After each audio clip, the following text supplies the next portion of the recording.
boa tarde. Está começando mais um Política do Bem. É o podcast onde a gente vem com a intenção exatamente de mostrar que existem coisas positivas para ser mostrado para a nossa cidade. Então a gente aqui abre espaço para deputados distritais, deputados federais, secretários de Estado, presidente de partido, dirigentes partidários, porque a gente sabe, tem coisa ruim, mas também tem muita coisa boa para mostrar. Estou aqui com meu parceiro Odir Ribeiro, ele que também me ajuda a dar uma apimentada aqui no nosso podcast. Bom dia, Odir. Bom dia, vamos que vamos, né? Hoje vamos aprender. Vamos aprender como é que é os bastidores da política. Só vamos aprender que o cara é bom. É verdade. E hoje eu estou aqui com o meu amigo Christian Viana, ele que é presidente do Podemos aqui no Distrito Federal. Hoje ele está como secretário do entorno do governo do Distrito Federal. É ele que exerce uma grande influência no meio político e vai falar aqui um pouco dos bastidores do Podemos, nacional, local, um pouco dessa criação da Secretaria do Entorno, o que ela vai fazer para ajudar a melhorar na vida do cidadão.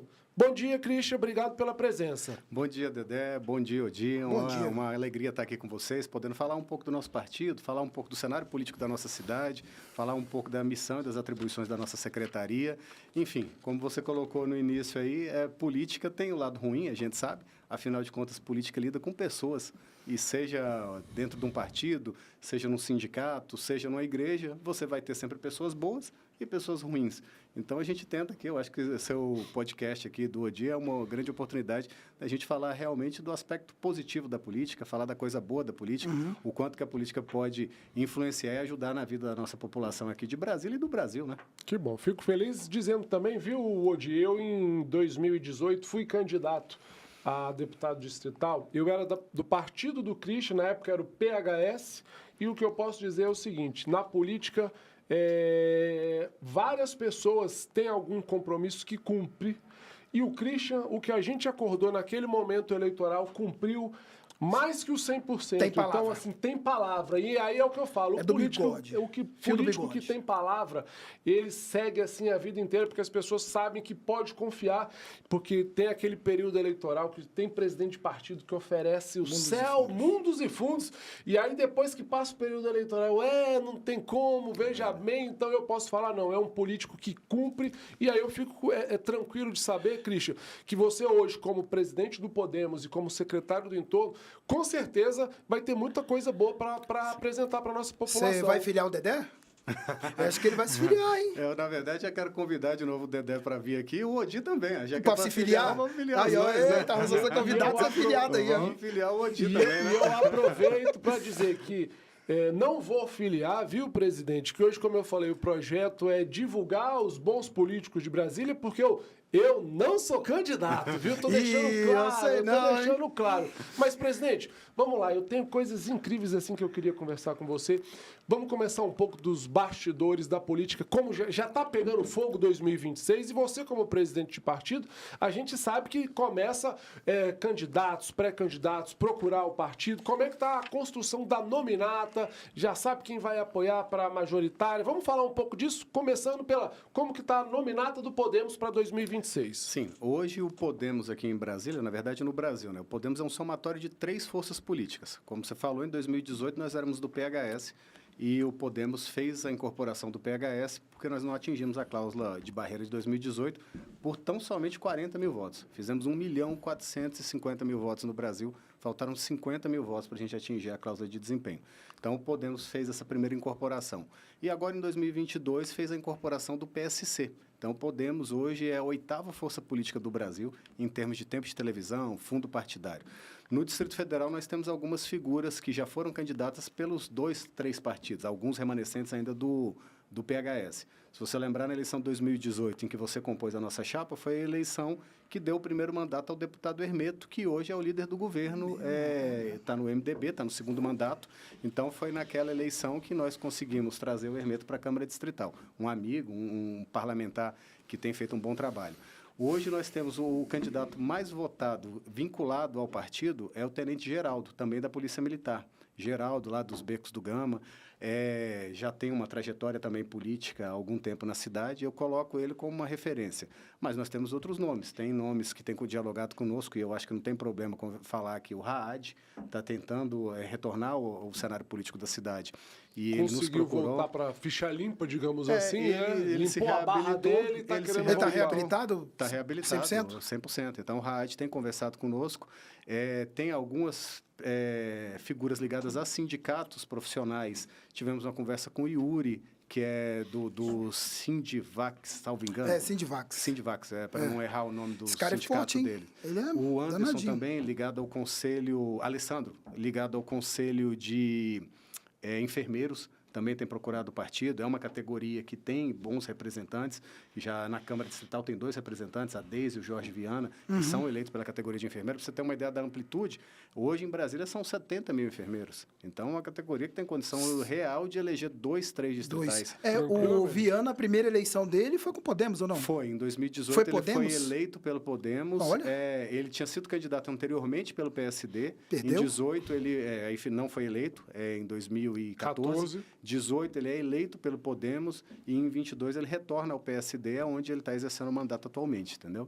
Então, o que eu acredito, Dedeco, respondendo objetivamente, juntando esse acervo de candidatos, de PHS, PSC, com essas outras figuras que já têm procurado, um outro nome que eu gosto muito e tenho feito o convite para ele, o Daniel do Radar, tá? Hoje no gabinete da Damares. Acho ele um bom quadro, está bem maduro em termos de histórico político para ser deputado. O que ele não pode é errar o partido. Que realmente, ele já errou 2 vezes já. Se ele tentar migrar para algum partido um pouco mais pesado, vamos dizer assim, o que PL, ele quer. Eu conheço. O PL, o Republicanos, eu acho que lá, assim, ele tem bom resultado eleitoral, mas ele vai ter muita dificuldade de competir nesse ambiente. Então, Podemos, para ele, eu acredito que é um ambiente mais Ele entra como um dos cabeças de nominata. Exatamente. Você tem que ser cabeça de nominata, cara. Presidente, normalmente, quando a gente conversa com algum presidente, todos têm mais ou menos que um discurso padrão. A ideia do partido é eleger 1 deputado federal, 3 deputados distrital, parece que é meio que um discurso padrão. E aí, aproveitando isso, a gente sabe que tem os partidos dos figurões e tem, por exemplo, o Podemos. Qual que é mais ou menos a estratégia do Podemos? Para vir aqui para o Podemos para ser candidato, não vai vir quem já teve mais de 10 mil votos ou 12 mil votos, não pode ter mandato, para a gente competir em igualdade. Já tem um critério exatamente para todo mundo competir em igualdade lá no partido? Hoje, todos os que têm mandato já estão distribuídos em algum partido. Concordo, os 24 deputados têm filiação hoje. Então, não há para não dizer que não tem nenhuma conversa, nós tivemos um início de aproximação com o Daniel Donizete para deputado federal, mas a gente sabe que ele também tem um alinhamento bem consistente lá com o MDB, com o deputado Wellington, com o governador Ibanez, mas ele é um nome que nos interessa para deputado federal. A porta está aberta, Está aberta. Né? Em termos de critério, eu acredito que não dá para construir uma chapa no modelo que foi construído em 2018, por exemplo, uma chapinha de poucos votos. Então, você realmente vai ter que ter candidato nessa casa de 14, 15 mil votos. O Reginaldo Sardinha é outro nome que tem procurado o partido. Tivemos uma conversa com ele, a gente sabe que ele tem conversado com a União Brasil, isso faz parte do processo. Esse quadro só vai se consolidar, mesmo a exemplo do que foi as eleições anteriores, próximo de abril do ano que vem. Daqui até lá é muita conversa, muito diálogo, exercícios de montagem de nominata para ver o que fica mais confortável, mas não tem veto a ninguém de mandato. Esse critério ainda está em aberto, nós temos conversado com alguns detentores de mandato, mas objetivamente, não tem como você montar uma chapa de pessoas com votação muito baixa. Vai estar nessa casa de 15, 17, 14 mil votos, exemplo do Geraldo. Então, tem que ter os chamados tubarões. Tem que ter, não vai ter como fugir dessa montar eleição. Uma chapa com gente que você não tenha um cabeça de chapa ou os cabeças de chapa na casa dos 14, 15 mil votos. Eu vou falar porque dá audiência e dá bons cortes, né? Sim. E Flávia Pérez, já chegou a fazer uma ligação para ela? Porque ela voltou para a cidade, rapaz. Não, ela nunca saiu daqui, é verdade. Só aproveitando isso, a gente falou dela no União semana passada, aqui a gente estava com o Manuel Arruda, aí eu mandei o nosso vídeo lá para ela. Dedé, que história é essa de união, eu senadora? É o que tá se comentando. E quando que você volta pra Brasília, jurando que ela tava lá na Bahia? Ela, Dedé, eu nunca saí daqui de Brasília, ela nunca saiu de Brasília. Eu tô aqui, ou seja, ela tá na pista, viu, presidente? Não, a Flávia, todo mundo sabe do trabalho que ela já tem pela cidade, exerceu um trabalho fantástico como deputada federal e não tem dúvida, ela é um nome que interessa a qualquer partido para compor uma chapa de federal.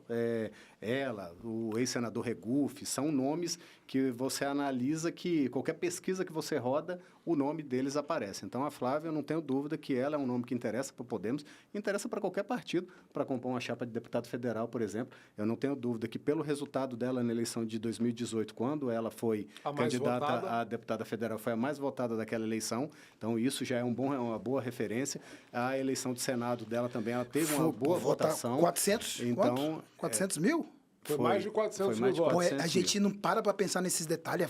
É muito voto. Então, a Flávia é um nome, sim, tem realmente esse boato de que ela pensaria numa candidatura fora do Distrito Federal, mas ela é uma política da nossa cidade, a gente reconhece o trabalho dela, e tão logo a gente saia daqui, de repente eu mando uma mensagem. Eu mandei ela disse que não concorre por outro estado, não, ela disse que ela tá aqui em Brasília. É isso, presidente, a gente meio que às vezes toca o nome da pessoa, e ela falou assim, não, Dedé, eu tô aqui em Brasília, nunca saí daqui de Brasília.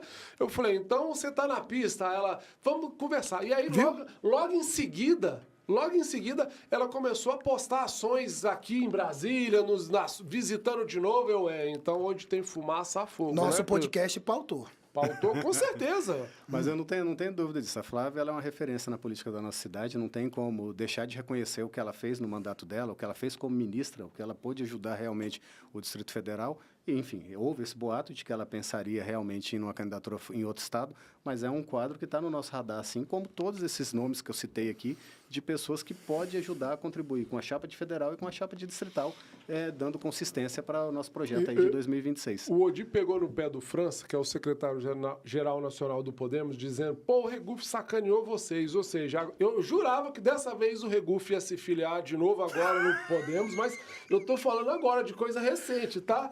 Aí tem 2 meses ele vai se filiar no Solidariedade. Lascou o Podemos. Eu acho que, pronto, já dá pra pedir música no Fantástico. Lascou o Podemos. Moro sacaneou uma vez, Regufe em 2022 e agora sacaneou de novo. Já dá pra pedir música no Fantástico? Sai de perto de Regufe. Do Regufe ou não, presidente? O Regufe é um amigo Mas nosso. Sai de perto, homem. Fica só na amizade, não é pra política, não. O Regufe é um amigo e, a exemplo do que eu falei da Flávia, o Regufe, a gente tem que reconhecer o que ele conseguiu construir de capital político na cidade. Entendeu? O Regufe, ele conseguiu em 2014 uma votação histórica. Até hoje ninguém bateu a votação dele.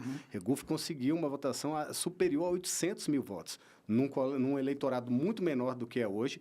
Então, ele tem o nosso respeito, sim. Ele tem uma conduta, uma postura como político aqui da cidade ímpar. Poucos, conta nos dedos de uma mão quem tem uma postura política e uma construção sólida igual o Regufe tem. Sim. Então, assim, ele tem a leitura dele de cenário político. Naquela oportunidade, em 2022 agora, nós estávamos construindo o projeto dele candidato a governo. Então, quando estávamos desenhando a aliança de partidos, uma forma de atrair a União Brasil foi ele se filiar à União Brasil para ser o candidato lá. Então, foi tudo muito combinado e articulado. Óbvio que a gente não previa que houvesse algum tipo de desentendimento interno lá dentro do partido, dele com a direção do partido. Enfim, então, eu não considero que foi uma sacanagem. Realmente foi uma leitura política conjunta, tanto é que todos os partidos que estavam naquele arco de aliança foram afetados. O próprio União Brasil, com a amplitude, com a magnitude que ele tinha naquela eleição, ele não conseguiu trazer o resultado que caberia a um partido daquele tamanho. Ele reelege o Eduardo Pedrosa, deputado distrital, que tinha ficado no partido ainda na incorporação, que ele era filiado ao Democratas. Estava afiliado ao Democratas, e o Manuel Arruda com a primeira suplência. Mas pelo tamanho do partido, eles tinham volume para fazer muito mais do que isso. A mesma coisa o Podemos, foi a única eleição que nós não fizemos uma cadeira de distrital, se você lembrar. Em 2006, esse mesmo grupo que hoje coordena o Podemos, no PMN à época, elegemos o Ailton Gomes em Planaltina. Partido pequeno, em 2010, tinha coligação, então a nossa coligação elegeu o Alírio e Cláudio Abrantes, era a época PHS e PPS, que ainda não era nem cidadania, era PPS, a época em 2010. Em 2014, no PHS, elegemos o Lira. Em 2018, elegemos o Hermeto. E em 2022, como tinha essa estratégia majoritária de Regufe governador, quando teve esse desalinhamento, foi a única que nós não conseguimos eleger nenhum deputado distrital. Ele não vai falar, mas o Regufe lascou Podemos e União. A gente já sabe. Aproveitando que eles não vão assumir isso, vamos então mudar de assunto. Quer dizer, então, que pros pré-candidatos aqui de Brasília, as portas estão abertas do Podemos para poder compor. Sim. Hoje, além desses nomes que você já falou para federal, da Flávia, falou da... Quem mais que o presidente aqui acabou de falar para federal? O próprio Regufe. Tem o França, que parece que está se colocando como pré-candidato a deputado federal. Daniel Donizete. Vamos falar, já falamos de distrital federal. E na majoritária, o Podemos já se encaixa, vai estar do lado da direita, vai estar do lado da esquerda, vai querer um terceiro caminho. Fala um pouco pra gente com o que tá a consolidação do Podemos para 2026 na majoritária está indo para qual caminho, presidente? Hoje o viés da nossa cidade aqui é centro-direita. Brasília, ela tem majoritariamente um alinhamento com o centro-direita, isso todas as pesquisas apontam nesse sentido. O Podemos, ideologicamente, ele é um partido de centro-direita. Ele não tem essa proximidade com o centro-esquerda, se você analisar isso pelo Brasil afora e nacionalmente também. Então, nós tendemos a caminhar com o centro-direita. Nesse sentido, Celina Leão é uma parceira, ela tem conversado conosco há muito tempo, ela ajudou nessa construção dessa aproximação do partido com o governo ibanês. Ela é um nome natural que está realmente construindo para ser a sucessora do governador ibanês e pela relação, por esse gesto de aproximar o partido do governo, a gente tende a caminhar com Celina. Óbvio que tem muita água também para correr até 2026. O restante da majoritária tem sido discutida. O governador ibanês tem colocado a candidatura dele como uma alternativa para Senado. A Michele também tem colocado, é um outro nome do PL, como um possível nome para o Senado. Então, eu acho que é nesse ambiente que nós vamos caminhar. Temos bons amigos, Eduardo Brandão mesmo, lá do PV, um amigo nosso de longa data. A gente já conversou algumas vezes, mas nesse contexto político, analisando ideologicamente o cenário político da cidade, acho pouco provável a gente caminhar nesse campo, até porque eles mesmos não se entenderam. Você vê hoje que tem 2, 3 candidaturas, eles não se entenderam. Nesse campo, um adendo... Centro-direito está mais coeso e direcionado. Um adendo que, na fala do Christian, é que eu vou falar várias vezes que eu tive em Sinop, acompanhei a eleição municipal de todo o Brasil muito de perto. E eu estou sentindo que o eleitorado ele está meio cansado dessa polarização e está indo para o centro. Eu acho que centro-direita vai ser uma tendência em 2026.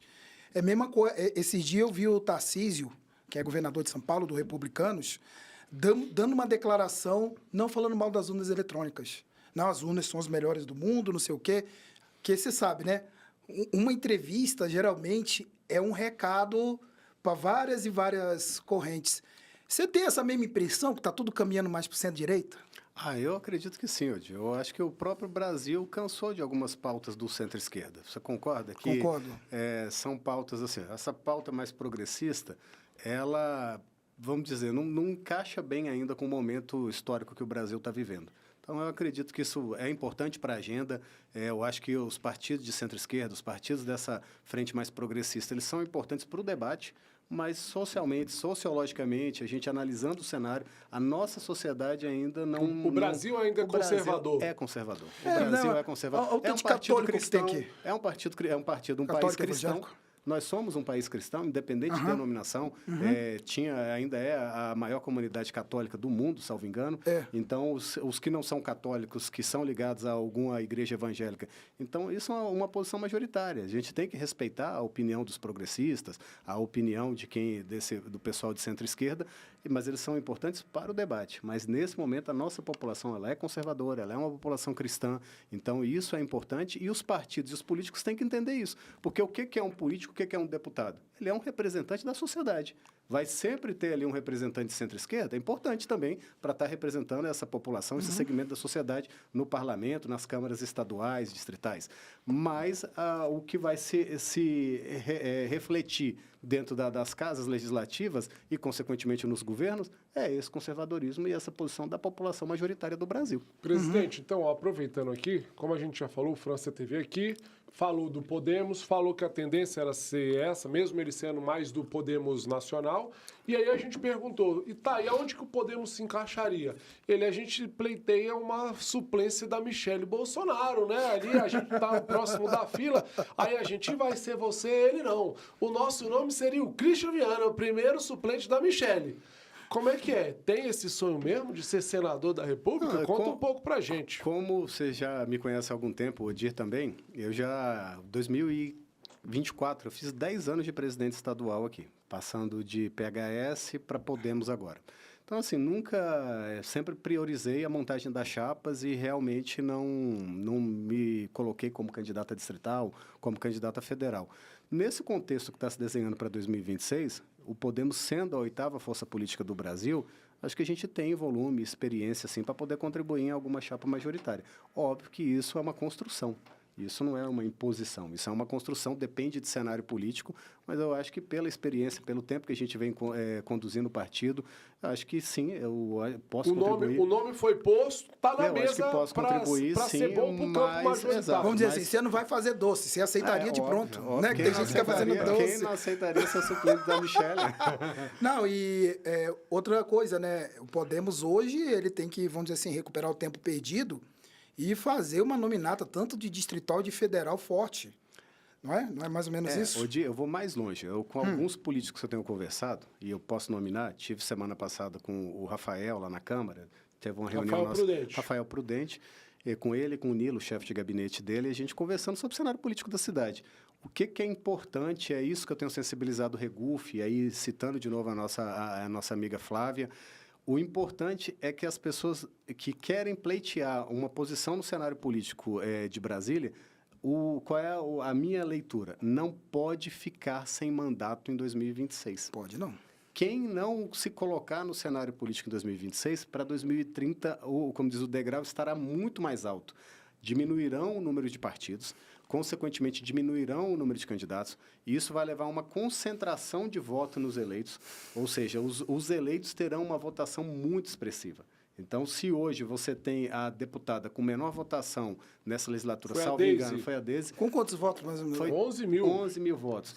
Não tenha dúvida que na de 2026, com menor votação, vai estar na casa aí dos 15, 17 mil votos. Tranquilamente, né? Tranquilamente por essa concentração. Afunilando. Exato. Então, o segredo, a minha leitura, é óbvio que eu respeito outras opiniões, não pode ficar sem mandato em 2026. Quem tem projeto político na cidade, quem quer realmente continuar militando em políticas através de mandatos, tem que sair bem votado ou eleito em 2026. Senão está simplesmente varrido para 2030. Eu acho que até aproveitando isso que você está falando e falando do Rafael Prudente, o próprio Rafael acho que entendeu essa leitura e ele acabou dando um passo para trás no sentido que parecia que ele pleiteava uma majoritária. Normal. E não, já declarou apoio para a Celina, que o MDB vai estar coeso apoiando a Celina, ou seja, o próprio Rafael então entendeu esse momento que era muito melhor resguardar o mandato dele como deputado federal para ter mandato e apoiar a Celina, entendendo essa conjuntura, né? Sim. É mais ou menos isso, então, né? Eu acredito que sim, que assim, o Rafael é uma figura, um político jovem. Que a gente sabe que tem futuro. Novo, ou seja, tem muita estrada ainda para percorrer, tem tempo, tem saúde e vitalidade para continuar trabalhando em política na cidade. Então, é natural. Se ele pleiteia um dia, e é legítimo ele pleitear uma posição majoritária na cidade, ele realmente se resguardar e garantir que tem um mandato agora em 2026 para construir isso, seja para 2030, seja para 2034, ou seja, tem ambiente ainda para ele se colocar. Então, eu citei ele como exemplo porque foi com ele que é um dos que eu conversei a esse respeito. Então, eu vejo, reiterando, quem quiser ser político em Brasília, tem, ainda mais pelo fato de a gente não ter eleições de prefeito e vereador, Brasília é totalmente atípico em relação aos outros estados, tem que buscar um mandato ou uma votação extremamente expressiva em 2026. E o Podemos é o famoso partido água limpa. Ninguém mexeu na água do Podemos, está limpa. Quem chegar agora... Mesmo. Eu acho que está no momento oportuno para a gente poder discutir parâmetro da chapa, inclusive. Todos que eu citei aqui, seja o Raad, seja o Sardinha, seja o Daniel, seja o Tenente Geraldo, todos. Se você conversar com eles, você vai ver que a conversa foi a mesma.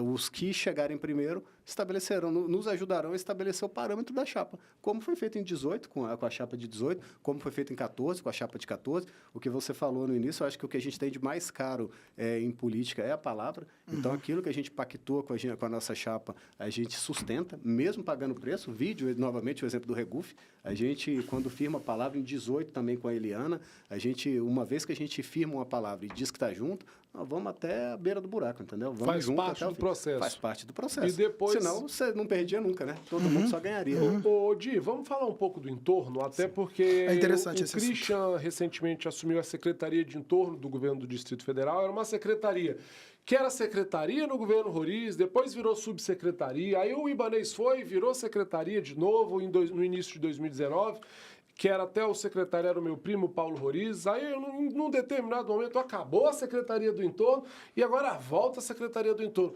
Por que tem esse vai e volta da Secretaria do Entorno? Será que, às vezes... porque o entorno, antigamente, era levado muito a sério. O meu tio, governador Roriz, até por ser do entorno de Lusiânia, ele levava o entorno muito a sério. Você acha que o governador Ibanez conseguiu entender que o entorno estando bem, Brasília, consequentemente, vai estar bem também, e aí botou você novamente como Secretaria do Entorno, recriou a Secretaria do Entorno e fala pra gente como que acabou sendo você o escolhido para ser o secretário do Entorno? Bem, vamos lá. O entorno e Brasília, eles são indissociáveis. Se analisar a época do seu tio Roriz, ele sempre teve esse carinho e essa atenção com o entorno, porque ele sempre entendeu a importância. Nós compartilhávamos eleitores, compartilhávamos infraestrutura dos dois estados. O Distrito Federal sempre prestou algum tipo de apoio para os municípios, até pela vinda da capital para cá. Quando a capital veio, você começa a ter um desenvolvimento desses municípios dessa região. Se analisar em 2018, teve a última alteração da lei da RID, ampliando o número de municípios para 32 municípios na nossa RID.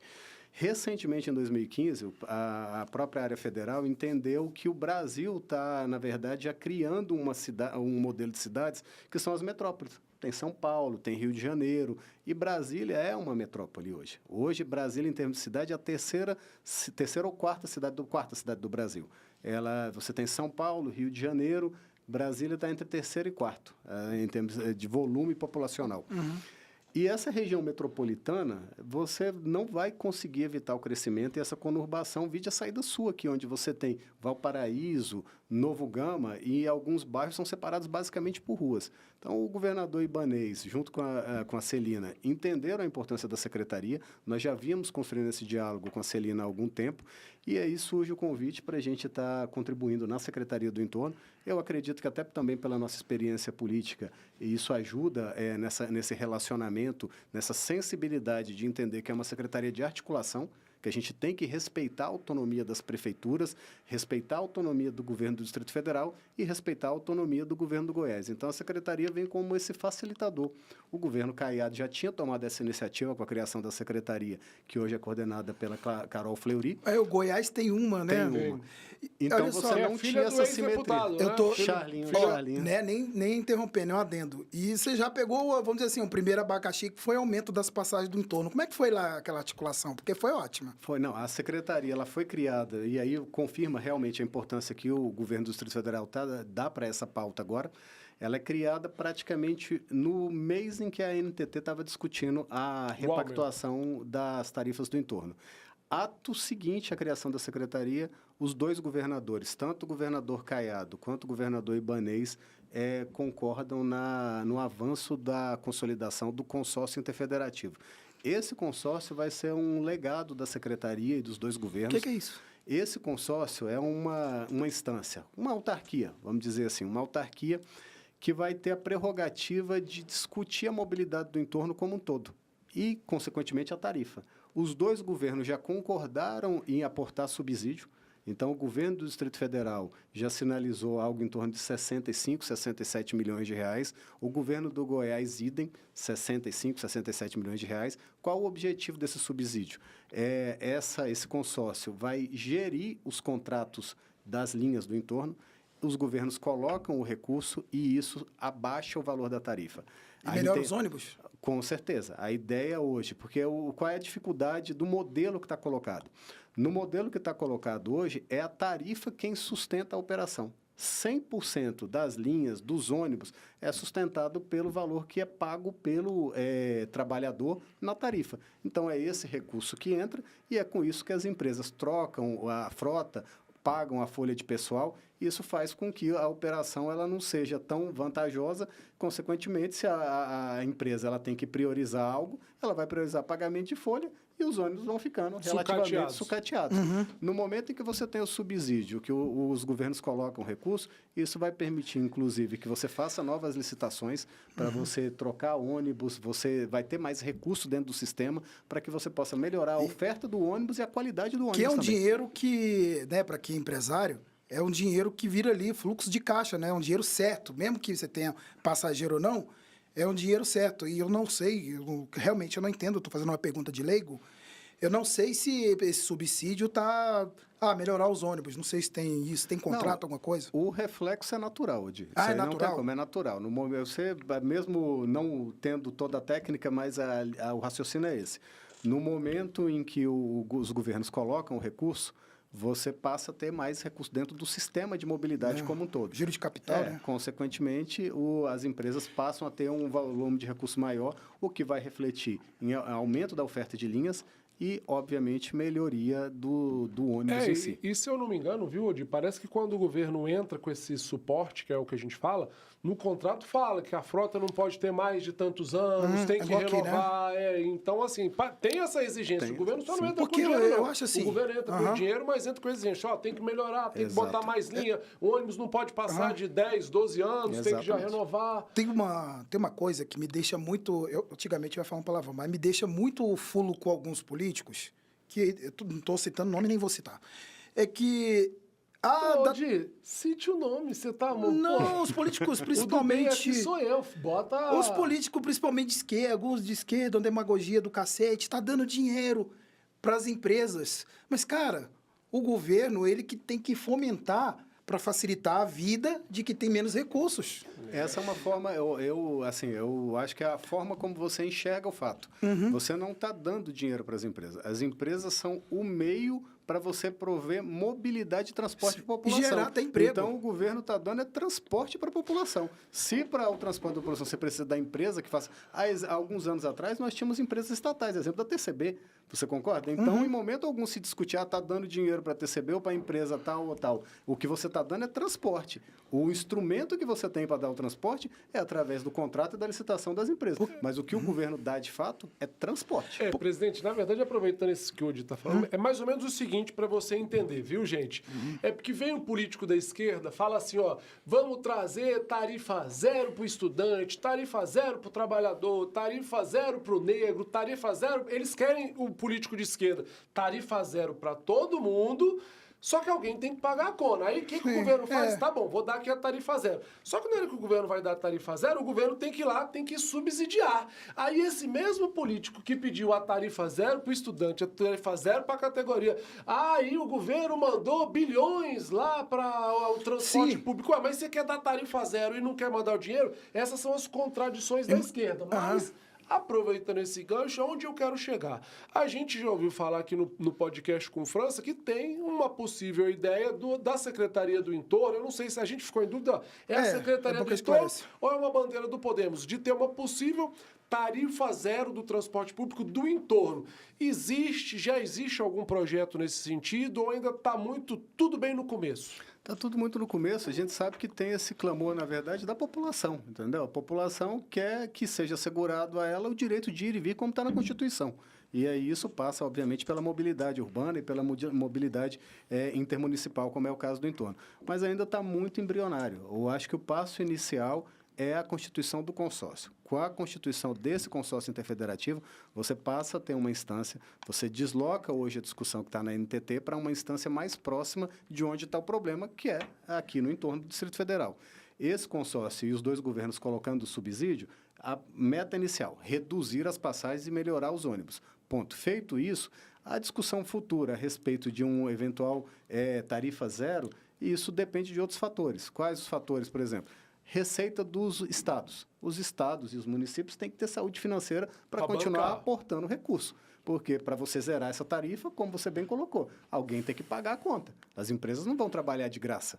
Concorda? Claro que não. Então, isso tem um custo. Mas Aí os governos têm condição, nesse primeiro momento, vão reduzir. Se amanhã, num futuro próximo, entender que tem saúde financeira e fôlego, os dois governos, para aportar mais recursos, você tenta ir reduzindo essa tarifa cada vez mais, até progressivo. um dia chegar, ser progressivo, poder zerar essa tarifa. Mas isso não está nessa pauta inicial Porque do governo nesse momento. Aham. A pauta inicial é a constituição do consórcio. Eu tenho aqui, tem que ter o timezinho de falar que às vezes eu vou atropelar o entrevistado.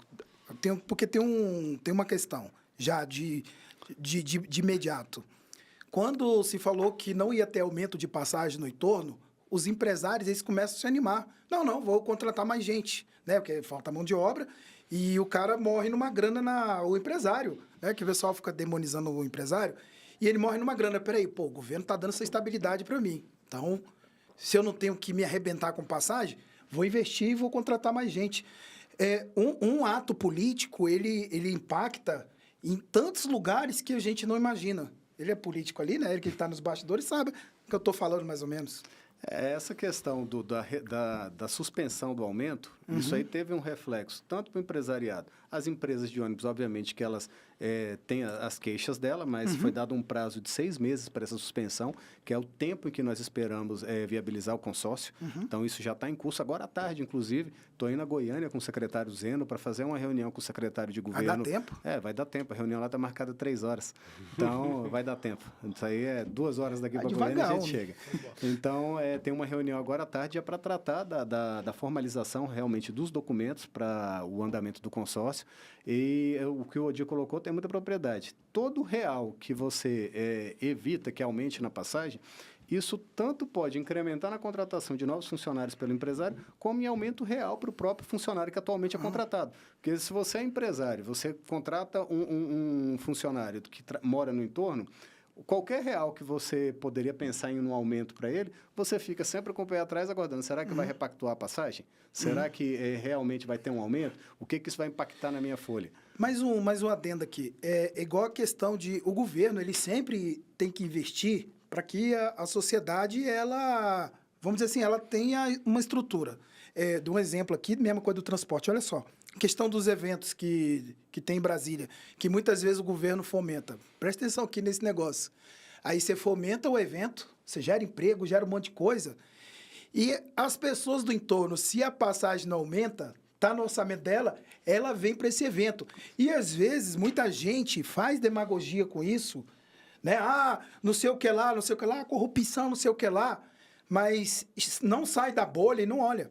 Porque se tem um subsídio lá para o pessoal do entorno, o cara vai ter um pouquinho mais de dinheiro no bolso. Não, eu vou lá naquele evento lá no... E vem gastar aqui em Brasília. E vem gastar aqui em Brasília. É perfeito o pensamento. Aproveitando isso que o Odir está falando, a gente sabe que a questão do transporte público do entorno Brasília é muito importante, mas você que assumiu recentemente, mas o que você percebe que hoje é uma grande demanda dos prefeitos? Porque, querendo ou não, eu tive lá na posse do Christian, viu? Eu estou recebendo informações aqui ao vivo. Eu tive lá na posse do Christian, lá no Palácio do Buriti, já tem uns 2 meses, mais ou menos, não é isso? Dia 11 de fevereiro. 11 de fevereiro. Caralho, então vai completar 2 meses. E tinham vários prefeitos, vice-prefeitos do entorno, deputados federais, deputados estaduais do entorno. O que você percebeu ali que é a grande demanda, além da questão do transporte público? Você acha que o prefeito, o vice-prefeito, aquele vereadorzinho ali, ele vai estar aqui em busca de uma parceria com o governo do Distrito Federal, buscando o que exatamente? Eles já estiveram atrás de você? Sim, a gente tem recebido quase que diariamente prefeitos, vereadores aqui do entorno. O Cristian Mário recentemente assumiu a AMAB, também a Associação de Municípios Adjacentes a Brasília, e a gente recebeu ele, teve conversando. A demanda premente é a mobilidade, transporte. A gente sabe que é o que está realmente aí batendo a porta de todo mundo. Novamente, a secretaria foi criada no mês da repactuação da tarifa, então isso acabou, de alguma forma, sendo a pauta inicial. Mas saúde é outra pauta muito importante, porque você tem essa integração. A doença ela não respeita divisão geográfica. Se você está doente, você quer saber do atendimento. Se vai ser num hospital aqui do DF ou no hospital do entorno, você vai aonde for mais próximo. Então, na conversa com o Cristian Mário, com alguns prefeitos, isso também está na nossa agenda. Recentemente, houve a troca do secretário de Saúde aqui no Distrito Federal, está na nossa agenda para pensarmos numa forma de integrar o sistema de regulação dos municípios com o governo do Distrito Federal. Em termos de saúde básica, que é a função principal das prefeituras, isso as prefeituras relativamente atendem bem aqui no entorno, o que eles têm dificuldade é da média e alta complexidade que acabam utilizando a estrutura do Distrito Federal. Aproveitando isso aqui, Odi, você é novinho, eu vou te contar uma história que antigamente... Eu sou mais velho que você, pô. Não, eu sou muito mais velho que Não é você. Eu não nada. queria falar isso, não. Eu mas sou mais velho que tu, tenho que cara. reconhecer. Tem uma história, não sei se o Christian vai saber. Antigamente, como de uma certa forma, no governo Rorizo, Frejá era o secretário de saúde, a cidade era bem consolidada. Sou desse tempo. Com os hospitais, né, UPAs, UBSs, os nomes da época. A grande obra dos prefeitos do entorno, antigamente, era comprar ambulância para trazer o povo para Brasília. Até Você hoje. chegava no hospital de base, era ambulância lá Paracatu, Lusiânia, Valparaíso, Unaí. Cidade Ocidental. Hoje já não tem mais um pouco isso, mas muita gente aqui no DF ainda vem do entorno para buscar atendimento. Isso é normal, como eu falei, isso aqui é uma metrópole. Isso vai integrar e o que eu acho que é o desafio de toda a estrutura, seja do Distrito Federal, do governo do Goiás, dos prefeitos, é entender que o Sistema Único de Saúde, o próprio nome diz, é um único sistema. Você tem os mecanismos de compensação entre os entes federados, é pensar numa forma, será que você precisa de um hospital em cada município desse? Acredito que não. Também acho que não. Realmente entender o que você já tem no sistema, que você tem na rede, aonde você precisa realmente de algum investimento em equipamento, em hospital. O governo Arruda, se lembrar, fez um convênio à época com o governo de Águas Lindas. Nem tinha essa legislação de consórcio que nós temos hoje, em que, para operacionalizar o Hospital de Águas Lindas à época, fez uma parceria do governo do Distrito Federal com a Prefeitura de Águas Lindas. Havia um aporte de recurso para poder dar viabilidade para aquele hospital. Então, hoje você tem uma legislação mais atualizada que permite isso, a legislação dos consórcios públicos permite. Então, é realmente entender o que você tem no sistema, em geral, aqui na região do entorno, de equipamentos de saúde e ver uma forma de integrar isso para melhorar o atendimento para a população, independente se ela é do município A ou B ou do estado A ou B, porque o importante é que o cidadão seja atendido. É isso que é o nosso objetivo. Então, além da mobilidade, eu acredito que saúde é a outra agenda que realmente está no nosso radar e no nosso horizonte para estar atuando nessa integração. Odi, até para a gente não atrasar o secretário, Sim, ele tem que estar 3 horas. Tem que ir para Goiânia para a gente liberar. Tem mais alguma consideração que você lembrou que não pode deixar, a gente não pode deixar de perguntar aqui para o nosso presidente, secretário, quem sabe futuro primeiro suplente do senador? Se eu falar que tudo que tinha que falar foi falado aqui, é isso. O principal são as nominatas que o principal que eu falei aqui. Quem é da política tem que assistir esse podcast que eu estou falando uma expressão aqui. O Podemos hoje é a famosa água limpa, não está remexida. Quem entrar agora está super bem, né? Tem um presidente que tem visibilidade, um partido que tem recurso. E mais, o Podemos ainda pode federar com o PSDB, vai ficar maior ainda. A gente então encerra com isso, presidente. A gente ouviu um zum aí que existe a possibilidade real, até para a gente encerrar o nosso programa e liberar o secretário. Sim, eu também aqui, eu tô cheio de... Podemos fazer seria uma fusão com o PSDB. Eu lembro que o França estava aqui, eu preciso sair correndo, porque o Marconi Perillo está me esperando, o ex-governador, o Aécio Neves, eu preciso ir lá. E aí a gente queria entender, o que tem de concreto? Caminhou bem? Não caminhou? Parou, porque o PSDB, por mais que tenha minguado, é cheio de cacique, ex-governador, ex-presidente da República, ex-vice-governador. O que deu disso? Só para a gente ser a última pauta aqui do programa. Bem, tem a conversa, sim. As reuniões têm acontecido entre as duas executivas nacionais. Semana passada nós tivemos uma reunião para tratar do formato dessa possível junção. Porque, a exemplo do União Brasil que a gente citou aqui, foi uma fusão. Tem essa proposta de fusão, mas o que está se discutindo é a parte jurídica hoje do que seria o caminho mais rápido e viável para que essa junção se consolide. Em termos de governança, isso está relativamente pacificado, porque você entende que tem pouco conflito nos estados, os estados são bem compatíveis quando você faz Aqui o sombreamento. continuaria você? A tendência é essa. Eu tive com Sandro Avelar, que hoje preside o PSDB, mas é um quadro interessantíssimo também para a gente atuar junto. Então, o Sandro é um parceiro, eu vejo que dá para a gente construir essa... aqui no Distrito Federal, não vejo dificuldade. Não são grupos antagônicos, vamos dizer assim. Dá para a gente caminhar bem. Mas hoje está nessa etapa, Dedé e Odi. Está realmente discutindo o formato jurídico para essa junção. Tem interesse de ambos, mas o PSDB hoje faz parte de uma federação, que é uma matéria nova. Cidadania. Então, você não teve ainda uma fusão ou incorporação de um partido que está dentro de uma federação. Então, o Podemos vai encaminhar uma consulta ao TSE para que o TSE nos dê um norte de qual seria o caminho para poder fazer essa junção com o PSDB. Mas está na agenda, sim, essa discussão está bem adiantada e há interesse recíproco. E aí, caso acontecesse essa possível fusão, o Podemos mudaria de nome, passaria a ser que bancada no Congresso ou no Brasil? Já tem números? Vocês já fizeram essas continhas? Os números, assim, por alto, para você entender, nós passaremos a ser a 6ª força política do Brasil. Tá ferro. Passaríamos o Republicanos em tamanho de fundo partidário, tempo de televisão. A bancada hoje, o PSDB, salvo engano, tem 14 deputados federais. Nós temos 18 deputados federais. Iriam para 32 32 deputados? Contaríamos com 32 deputados federais. Senadores, hoje nós temos 4 senadores. O PSDB, salvo engano, tem dois. Inclusive 2 que saíram agora do Podemos, que foi o Oriovisto e o Stevenson. Então, nós passaremos a 6 senadores. Ou seja, viraria uma força política muito mais consistente e isso interessaria para todos. E aí, reitero o que o Odir falou. Acho que o Podemos passaria a ser realmente um ambiente bem atrativo para os candidatos que hoje estão... Vira partido grande. Porque eu estou achando que o Odir vai se filiar no Podemos. Viu, eu vou me filiar ao Podemos. Mas, presidente, queria agradecer a sua nunca presença. Serei candidato. Queria agradecer a presença aqui do Christian, nosso amigo, secretário do entorno do GDF, presidente do Podemos do Distrito Federal. Agradecer aqui meu amigo parceiro, o Odir Ribeiro. Você pegou meu terno emprestado, né? Eu casei com esse terno aí. Eu vi você, acho que ontem nas redes sociais, eu falei, Sim, vou comprar um terno igualzinho, da mesma cor, viu, Odir? Eu casei com o terno dessa cor. Mas, lembrando que o nosso podcast passa toda segunda ao meio-dia. O que a gente fala no podcast também, a gente replica no Jornal Capital Federal, um jornal que eu sou colunista, meu parceiro, Jornal Capital Federal.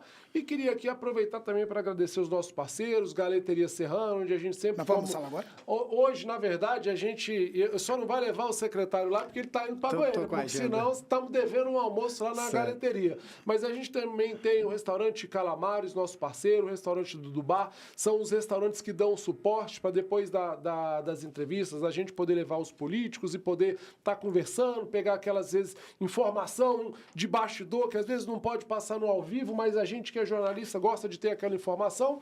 Secretário, obrigado pela sua presença. O Odir vai despedindo aqui. Odir, despeça para o secretário fazer a despedida dele. Não, siga meu Instagram lá, Odir. Deixa o secretário falar. Odir e Rádio Corredor também. Rádio Corredor DF. Segue lá minhas redes sociais. Onde saem os cortes? Eu tô no @DedéRoriz no Instagram e agora eu tô no TikTok também. Vê se verifica teu perfil. Vê que se verifica teu perfil. E o meu no TikTok é Dedé.Roriz. Presidente, obrigado pela sua presença aqui no nosso podcast Política do Bem, que com certeza a gente falou de coisas boas que você, como secretário, presidente do partido, pode fazer aqui pelo Distrito Federal. Sim. Obrigado mais uma vez, Dedé. Obrigado, Odir. Obrigado a todos os nossos ouvintes aqui. Sempre à disposição, sempre que me convidarem, eu vou estar aqui para a gente bater um papo, falar de política e falar do que a gente pode fazer de bem aqui para a nossa cidade. Beleza, obrigado, boa viagem para Goiânia e você até semana que vem com mais um podcast Política do Bem.